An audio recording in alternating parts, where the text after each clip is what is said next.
Welcome to Issues of Contemporary Politics with Dr. Brovkin. Today, my dear friends, I'd like to focus on the latest developments in the Russian-Ukraine war, but specifically on the role of the so-called coalition of the willing, which today's presentation I call UK, EU, Zelensky policy and its effect on Ukraine, which my prediction is it's going to be collapse. In other words, what I'd like to do is to discuss the implications of the recent developments in the UK-EU policy and the latest statements of Zelensky, President of Ukraine, and what its effect going to be on the current situation in the war. Now, as we all know, what happened after the Alaska meeting and the meeting in Washington, D.C. is that President Trump unequivocally made it clear that the initiative in the conduct of the war passes on to Europe. The Americans are getting busy with invading Venezuela in threats against getting Greenland and its agenda with trade policy and domestic issues. So basically, this is what we can call now, it's the European stage of the war. They are in charge. The Americans basically decided to leave it to the Europeans and supply them with weapons. So this perfectly suits Trump's agenda. The United States is not going to get involved, is not going to waste any more money, and it says to the Europeans, if you want to, go ahead, you can do it. This is more in your interest. So this is what is now happening with the coalition of the willing, which started back in March 2025, but at the current moment, as we discussed in previous video, the whole attention is on the security guarantees and what exactly can Europe do militarily for Ukraine. So the security guarantees is still going on, all these discussions, but essentially there are three areas where UK, EU, and Zelensky want to focus their efforts, and that is to get 14 billion military aid to Ukraine in 2025, to provide, as Starmer has explained, control over the air, no-fly zone over Ukraine, control over the sea, a Black Sea, and troops on the ground.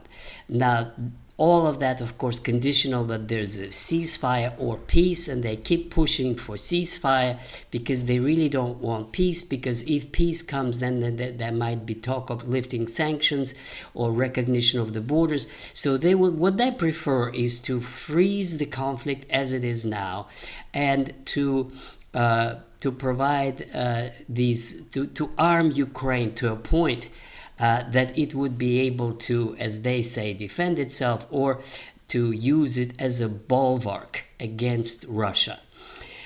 So essentially what this policy reveals is that it's not really about Ukraine.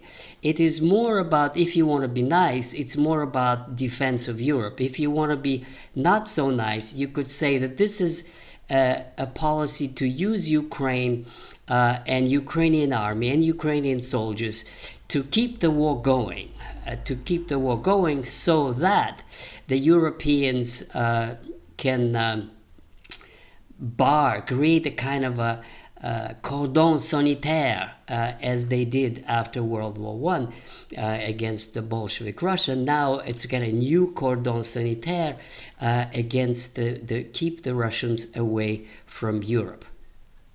Or to put it in different terms, the policy basically is what was yours to the Russians, they say, is going to be now ours.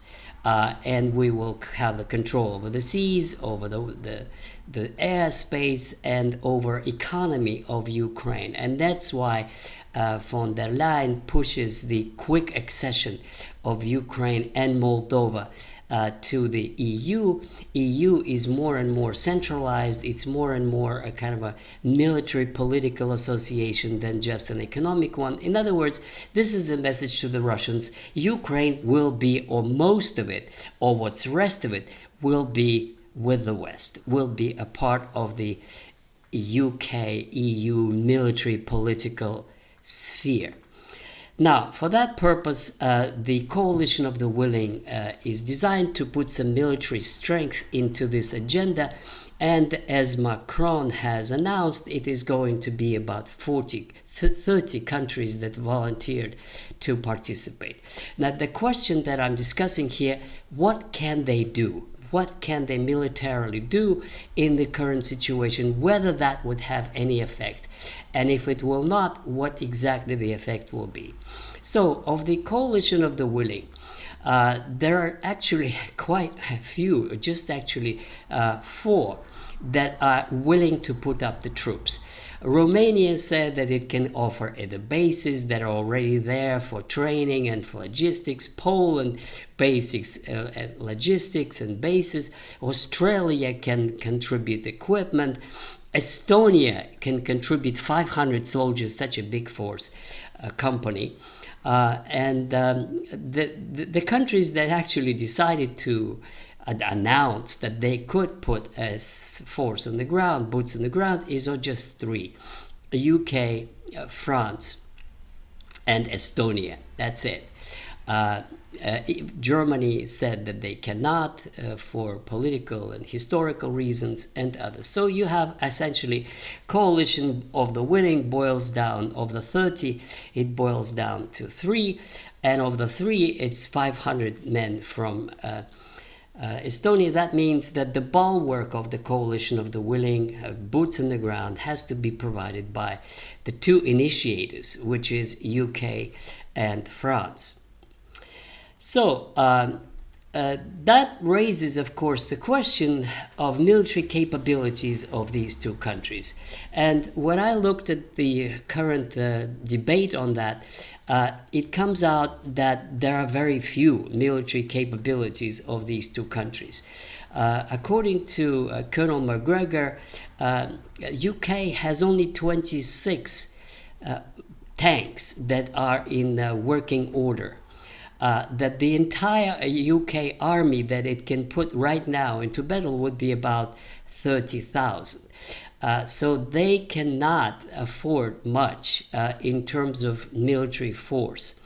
Now, if we look at the political and economic situation of both UK and France, this is probably the worst it has been in many, many years. The public debt in UK is now close to 96%.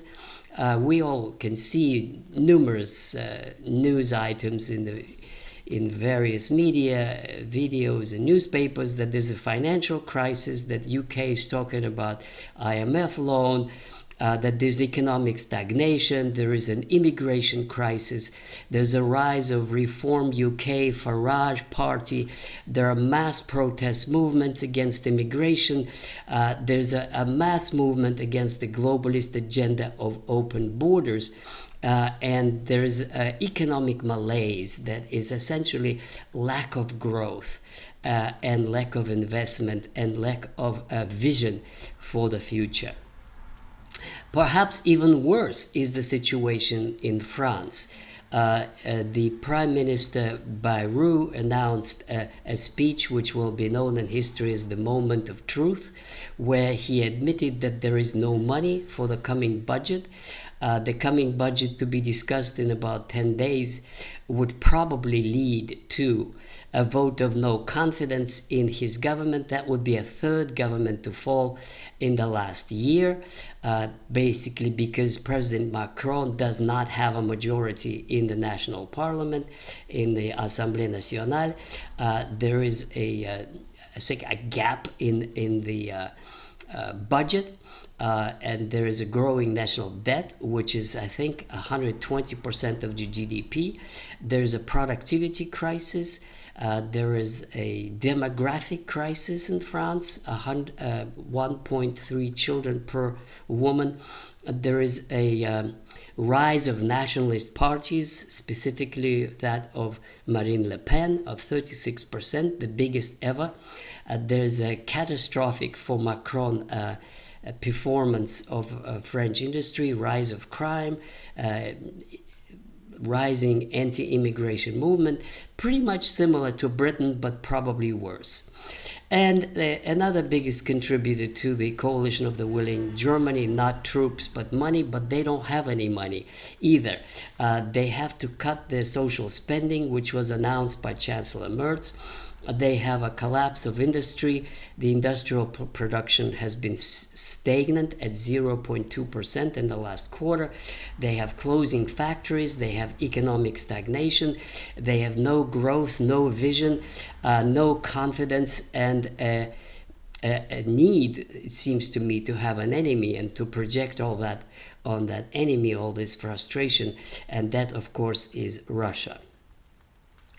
But now let's look, suppose what force would be required to actually do what they want and make a bulwark of out of Ukraine, a bulwark against Russia.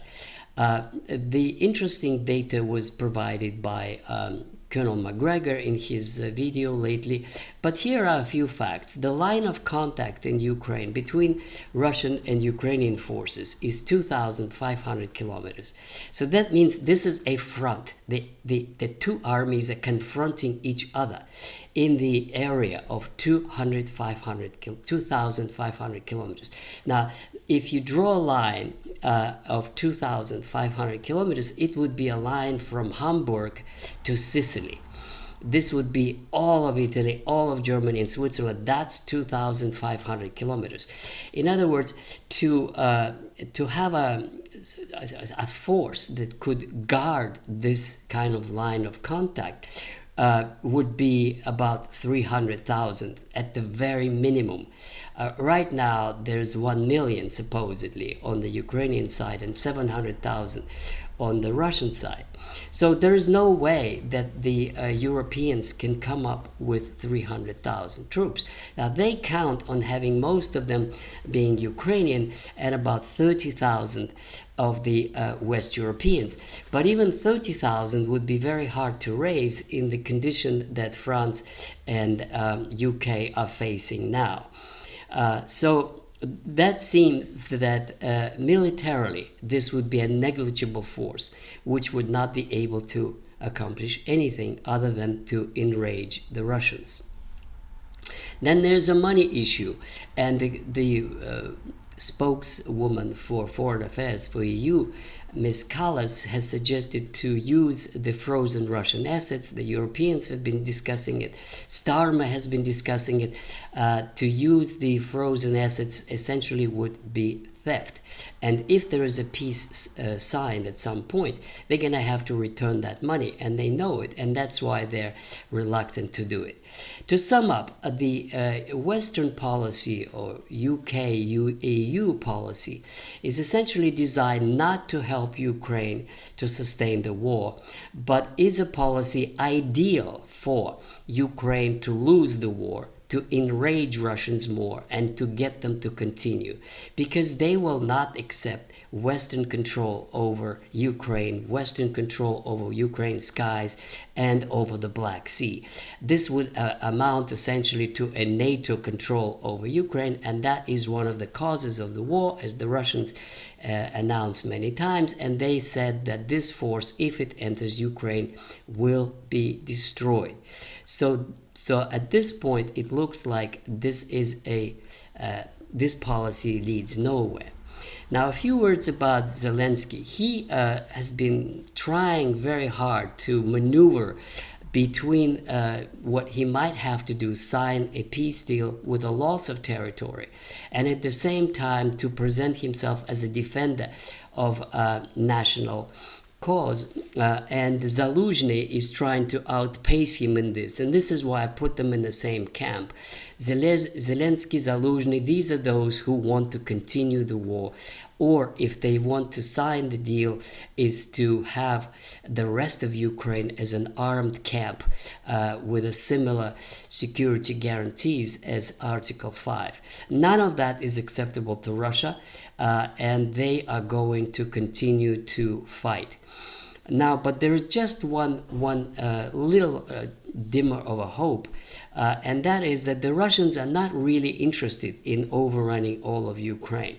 What they would want is a recognition of the new borders, lifting of sanctions, resumption of trade, no membership for NATO, restoration of Russian language, restoration of Russian Orthodox Church. In other words, these conditions are well known, and the West is refusing them because they think that they can prevail and turn Ukraine into a war zone that would stop the Russians. But my prediction is they will not stop it. They actually make it worse for Ukraine because this policy leads to a Russian continued advance. As you well know from the recent news, the Russians are very close to surrounding Pokrovsk. They entered the city already. They entered Kupiansk. They're 14 kilometers from Kramatorsk. In other words, it's not going to be 4 years, as Zelensky said, for the Russians to occupy all of Donbass. It's probably going to be more like 4 months. By the end of the year, the territories that they refuse to leave, according to the Putin peace proposals, will be cleared of the Ukrainian army. It seems to me that's where the front is moving to. And in that case, the issue will raise again. Will they accept the terms that Russia has proposed, or will they continue to fight? And if they choose continuing to fight, the Russian offensive will continue to Odessa and to Kharkov, and then there will be a new reality.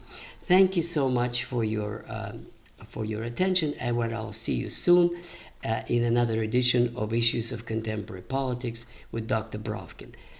Please read my book, From Lenin to Putin, and if you're interested in my biography, I posted several videos in Personal Narratives playlist. Bye-bye.